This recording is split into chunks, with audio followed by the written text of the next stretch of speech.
소위 문제 행동이 엄청 많은 자해, 타해 막 다른 사람도 때리고 그래서 거부되고 어떤 시설에서도 이제 배제되고 장애인이 있었는데 어느 시설에 가니까 네. 어디 저쪽 끄트머리 있는 방에다가 네네네. 혼자 놓고 내비뒀는데 혼자 잘 살더라. 일이 있었는데 사실 이제 레지던스 하우스라 그래서 음. 발달장애 당사자들이 거주하는 시설이에요. 근데 우리나라 같은 경우는 시설을 만들 때 음. 우리가 구획한 환경을 만들거든요. 음. 사실 근데 거기는 오더메이드라고 해가지고 발달장애 당사자가 입소하기로 하면 당사자한테 필요한 환경을 어떻게 조성할지 다시 리모델링을 하는 거예요. 입주 시설을. 그래서 가보니까 자폐가 심한 분들 같은 경우는 다른 이용자분들하고 동선이 겹치면 안 되잖아요. 그런 걸 어려워하시잖아요. 관계라든지 소리라든지. 그러니까 이용자 동선이 겹치지 않는 그런 곳. 그리고 또 당사자의 환경에 맞는 스케줄표 지원한다든지. 그리고 가니까 빨래개는실 따로 있고요. 그리고 베란다실 따로 있고 본인만의 공간을 활동할 수 있는 실 따로 있고 이러는데 제가 어제 강의 갔던 기관 가니까 정말 제가 경찰에서도 전화 받고 뭐 예전에 이용하던 기관에서도 전화 받고 부모님 전화도 받고 그 가족분들 전화도 받았던 분이 계세요. 막 그냥 자타해도 심하시고 약물 관리도 안 되시고 막 이런 분이었는데 한 달 있다 가셨다는 거예요. 그래서 이름을 딱 들으니까 저희는 알잖아요. 유명하신 분들은 저희도 아실 거예요. 네. 어떻게 지냈어요? 이랬더니 이분이 특성을 반영해서 동선이 겹치지 않는 실에 본인이 좀 안정되게끔 환경을 조성해주고 있었더니 한 달 사신데 아무런 문제 없이 지내고 가셨다는 거예요. 자타에 없었냐? 그랬더니 없었대요. 소리 지르거나 이런 거 없었냐? 그랬더니 없었다고 해서 가서 이제 그 방을 봤더니 정말 그분이 편안하게 지낼 수 있는 안락한 환경을 조성을 해줬어요. 이분은 다른 사람들을 마주치거나 다른 사람 이제 장애가 심한 분들이 같이 있으니까 서로 막 뭐 소리도 지르고 그런 행동들이 보이고 시각적으로 너무 많이 노출이 되는 거 힘들어하시던 분인데 그런 것들을 좀 차단하고 안정적으로 했더니 잘 지내시고 가셨다. 결론은 그 원인을 파악하지 못하는 우리들의 문제가 아닐까 생각이 돼요. 그래서 당사자의 이런 어려운 행동, 저희가 이제 소위 말하는 문제 행동이 왜 일어났는지, 어떤 동기에서 일어났는지, 정말 관심을 갖고 싶어서 그런 건지, 아니면 이런 상황들이 회피하고 싶어서 그런 건지, 아니면 뭐 내가 뭔가 자극이 필요해서 그런 건지, 뭐 이런 것들을 조금 더 안다고 하면 사실 그런 자세로 일을 해도 사실 쉽지는 않지만 이런 것들을 끊임없이 시도해보고 당사자를 위해서 무언가 좀 더 많이 고민한다고 하면 말씀하신 대로 이런 자립이 더 잘 이루어지지 않을까 생각합니다. 너무 하소연한 제가 말씀을 드렸죠? 알지 왜 몰라. 예. 네, 실제로 네. 너무 힘들어요. 저도 힘들고 네. 그만두고 싶을 때가 한두 번이 아니면서도 당사자 한 명 한 명의 네네. 그런 더 세심하게 환경. 그렇죠. 제가 얘기하는 건 사실 말로만 네. 하는 거죠. 그래서 이런 네. 단초를 마련하려고 네. 저도 뭐 컨설팅을 이제 의사 선생님들하고 행동치료 선생님들하고 이렇게 어떻게 자리를 마련해서 컨설팅을 하고 하거든요. 그때 뭐 저희만 전문가라는 소위 사람들만 참여하지 않고 그분을 지원하는 지원자 선생님 그리고 부모님 동일하게 좀 지원할 수 있는 그런 체계들을 어쨌든 미약하나마 시도하는 것들은 이게 단시간에 변화가 일어나는 건 아니에요. 뭘 한다고 해서. 네. 그렇지만 시작을 하고 우리가 시도해봄으로 해서 사실은 당사자를 지원하는 뭐 당사자가 크게 변한다 이런 게 아니라 지원자의 자세가 바뀌더라고요. 네. 저희가 생각하는 시각이 바뀌다 보니까 이게 굳이 왜 문제 행동이야. 굳이 이걸 우리가 대수롭지 않게 생각할 수도 있는 걸 다 문제 행동이다. 이게 다 문제다 생각하면 정말 문제고 우리가 이걸 어떻게 해결해 볼까? 해결할 수 있는 거야. 이렇게 생각하면 해결책이 눈에 보이다시피 작은 시작이라도 좀 시도하는 게 어차피 안 돼. 이렇게 하면 할 수가 없어요. 발달장애 쪽은 특히나. 그렇기 때문에 어차피 안 돼. 이게 아니라 우리가 작지만 그럼 뭘 한번 해볼까? 이런 부분으로 좀 생각을 해주시면 좋지 않을까 싶고 어려우면 작고 어려운 부분을 협력해서 해결하려고 시도하셔야 된다. 어려워도 어쨌든 해가야죠. 뭐. 그럼요. 어려워도 해나가야죠. 평생 숙제입니다. 네. 대단합니다. 열정 넘치는 사회복지사예요. 예. 문제로 보니까 문제가 되는 이런 문제들이 산재해 있는 우리 현장에 대한 이야기였습니다. 자, 그래서 오늘은 발달장애인 전문가이시면서 현재 뭐 권익공호도 하시고 그전에 시설에도 계셨고 다양한 곳도 왔다 갔다 하셨던 분인데 탈시설에 대해서 나의 입장이 종사자로 봤을 때 그 전에는 중간 정도 입장이었는데 지금은 완전한 시설에는 없다. 탈시설로 가야 되는 건 내용에 대해서 왜 그런지에 대해서 얘기해 보셨고 어디까지나 개인의 의견입니다. 네, 좋았습니다. 네. 자, 이렇게 얘기해 주시는 최수진 우리 발달장애인 전문가 선생님 감사드리고요. 네. 감사합니다. 모두가 탈시설을 잘 할 수 있는 날이 왔으면 좋겠습니다. 네. 네. 더 자립 좋아요 구독 한번 해주시죠. 더 자립, 네. 좋아요, 구독, 알람 설정 꼭 눌러주세요. 네. 진짜 영상 만드는데 큰 도움이 되니까요. 네. 꼭 해주시고요. 오늘은 그럼 여기까지 하겠습니다. 네, 감사합니다. 감사합니다. 네.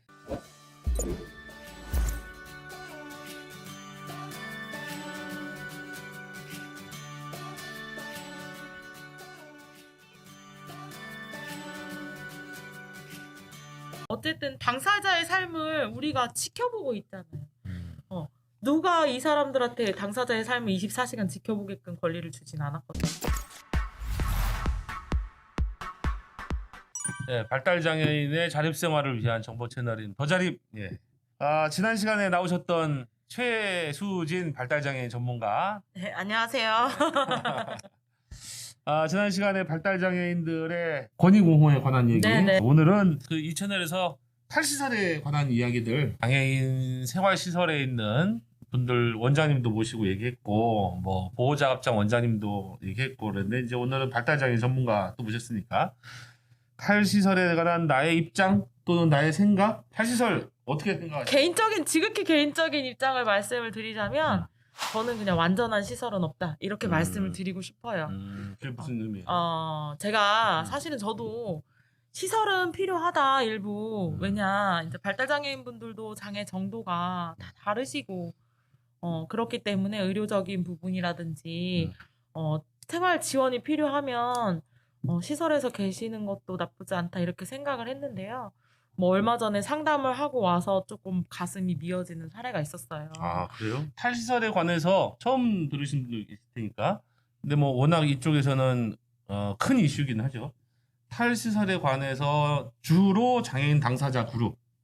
그쪽에서는 시설에서 사는 것보다는 어쨌든 시설 밖으로 나와서 보통의 삶을 살아야 된다. 주로 중증 장애인들의 보호자들. 네. 맞아요. 이분들은 중증 장애인들이 나와서 제대로 케어받을 수 있는 곳이 아직 인프라가 없다. 네. 그렇게 하고 가족들이 또 어쨌든 부양 의무를 져야 되니까 그러면 네. 그래서 중증 장애인을 위한 시설이 너무 감사한 입장이었는데 그거 없애면 큰일 난다.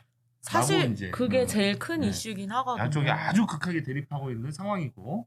왜냐 네. 지역에 나와서 살아갈 때 사실은 지역사회로의 전환이라고 저희는 탈시설을 이야기하는데 막상 발달장애인 분이 가족이 있는 분들도 계실 거고 무연고이신 분들도 계실 텐데 나와서 자립을 했을 때 물론 자립지원센터라든지 뭐 체험홈이라든지 자립홈, 공유주택이나 공동생활가정 이런 가정의 형태는 다양하게 있을 수 있습니다.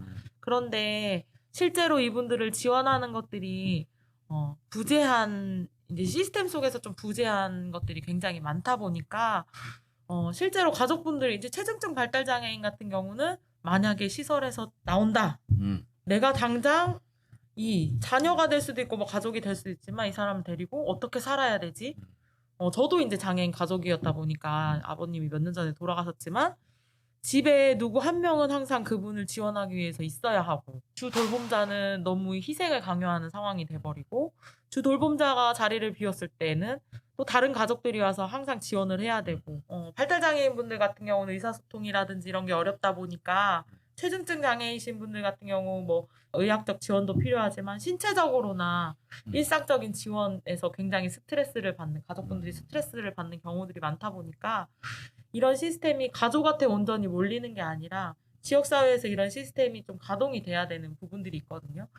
시스템의 문제라고 좀 생각이 되고 있습니다. 어쨌든 뭐 이거는 얘기가 거의 그 한쪽으로 모아지는 것 같아요. 아까 말씀하신 것처럼 사회주택, 공유주택, 뭐 지역사회 통합 전체적으로 봤을 때 인프라가 갖춰져야지 된다. 네네. 나오려면 뭐 그거는 다 동의하실 것 같고 그럼에도 불구하고 그럼 인프라가 갖춰질 때까지 아무것도 안 하고 있으면 안 되니까. 제가 얼마 전에 이제 장애 당사자분 상담을 다녀왔거든요. 네, 독립하신 분이라고 이제 다른 기관에서 뭐 서비스 요청을 하셔가지고 만나러 갔어요. 이상하더라고요. 분명히 주소지가 여기가 사람이 이렇게 뭐 단독 거주를 할 만한 주소지가 아닌데 이상하다 이상하다 하고 이제 처음 가본 곳이라서 차를 끌고 갔거든요. 그랬더니 아니나 다를까 이제 저희 지역에도 대형화된 시설들이 많이 있어요. 근데 대형화된 시설 안에 이제 하나의 그냥 자립지원 주택처럼 이렇게 돼 있는 곳이었거든요. 그래서 당사자분들을 상담을 하면서 어느 정도까지 좀 의사소통도 다 가능하시고 본인의 느낌이나 뭐 과거에 대한 부분들을 다 전달할 정도로 의사소통도 다 가능하신 분이었는데 그 얘기를 하시는 거예요. 선생님, 저는 여기서 나가고 싶어요. 그래서 왜 나가고 싶냐 이랬더니 저는 여기에서 제가 하고 싶은 것들을 마음대로 할 수 없어요. 이 얘기를 하는 거예요. 근데 그분들도 이제 자립생활주택이라고 해서 단독 주거를 하시는 분들인데도 그렇게 이야기를 하면서 그러면 내가 어떻게 도와줘야 할지 물어봤더니 저랑 이렇게 상담했던 내용은 저희 선생님들한테는 전달해주지 마세요. 그럼 제가 여기 사는 동안 굉장히 힘들어질 것 같아요. 이렇게 얘기를 하더라고요. 그래서 거기서 딱 느꼈죠. 그러면 제가 물어봤어요. 그래서 그러면 통장을 누가 갖고 있냐? 뭐 일상생활 하는 건 어떠냐 했을 때 이분들이 이제 가장 항상 그런 얘기를 한대요. 저는 이제 딸은 여기를 벗어난 공간에서 자립하고 싶고 이야기할 때 이제 기간에 뭐 수많은 실무자들과 원장님들 계시겠지만 사실 우리는 보호라는 명목으로 그들을 가두고 있는 상황이 명백히 드러나잖아요. 그래서 어떤 시설이나 다른 사람이 한 개인을 그렇게 가둘 수가 있느냐 해서 오는 내내 굉장히 마음이 좀 아팠던 상황이었고 그래 맞아 나도 예전에 시설에서 일했지만 완전한 시설은 없지. 시설이 집이 될 수는 없고 일례로 보면은 뭐 옷에다 이름표 붙여놓기도 하거든요. 시설에서는 구분을 해야 되고.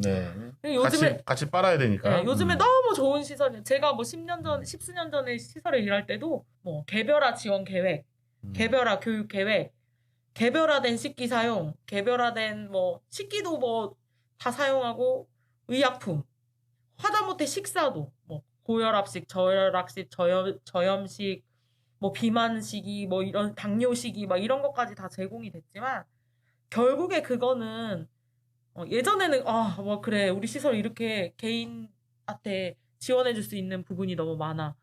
개인의 의사를 존중하고 있어.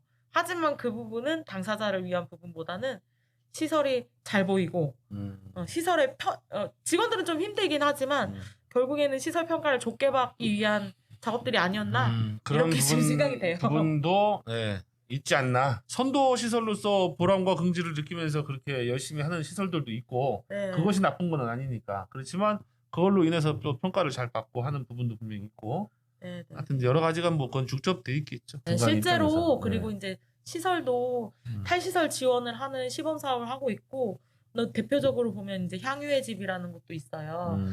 시설 전원을 다 탈시설을 시켰거든요. 자립생활 시키기까지는 쉽지는 않지만 이런 이면에는 보면은 인권 침해 사례라든지 뭐 이런 것들이 나타나고 있어요. 사실 우리는 있겠죠. 보호라는 명목으로 제재를 하고 있고 어쨌든 당사자의 삶을 우리가 지켜보고 있잖아요.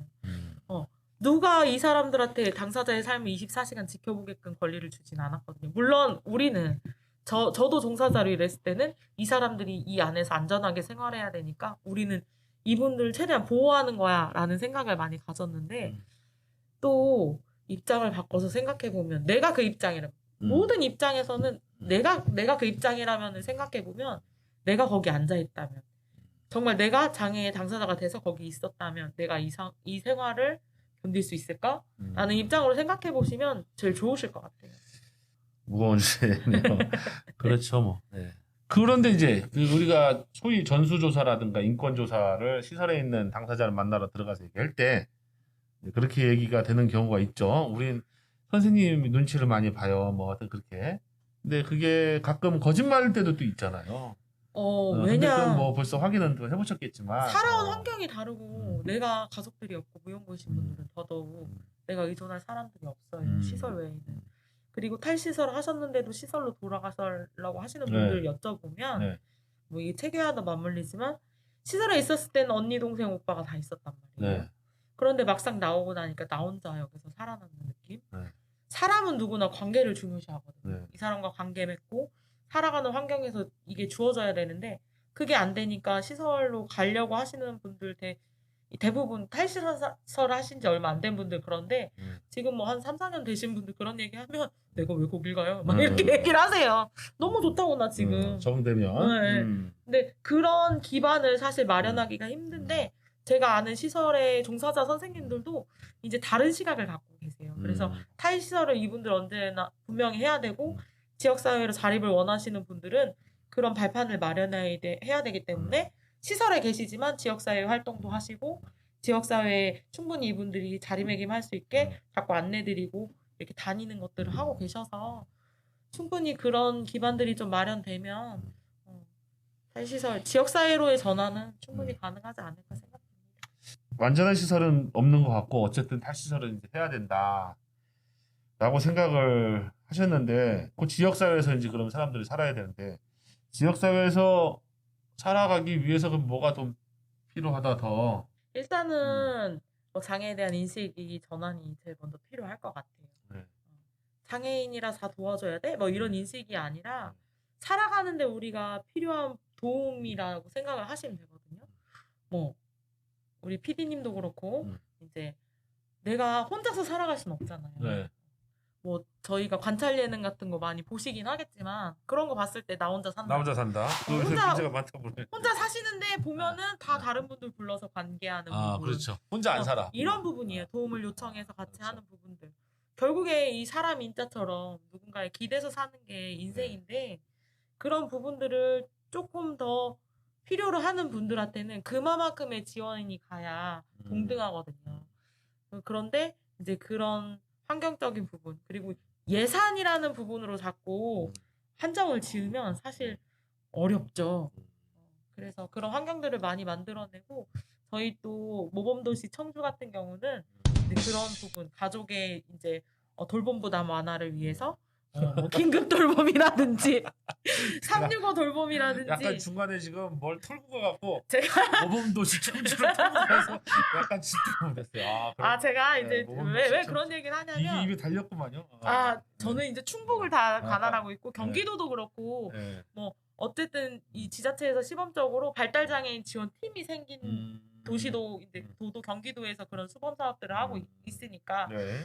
우리가 어쨌든 시도를 하는 것 자체가 중요하잖아요. 그렇죠. 그래서 당사자를 24시간 지원할 수 있는 체계들을 좀 갖춰서 지원하는 부분을 이제 경기도 그다음에 광주광역시 청주에서 이런 지원들 긴급 돌봄을 하고 있고 그래요? 그러다 보니까 네. 미약하지만 어쨌든 많은 발달 장애인을 다 저희가 섭렵할 수는 없지만 그래도 그런 사업들을 한다는 단초가 돼서 자꾸 이제 가족에게만 집중되던 지원을 이렇게 사회로 전환될 수 있도록 좀 하는 부분이 네. 있어서 모범도시 모범도시 청주라고 청주? 제가 네. 말씀드렸습니다. 그러네요. 모범도시 청주.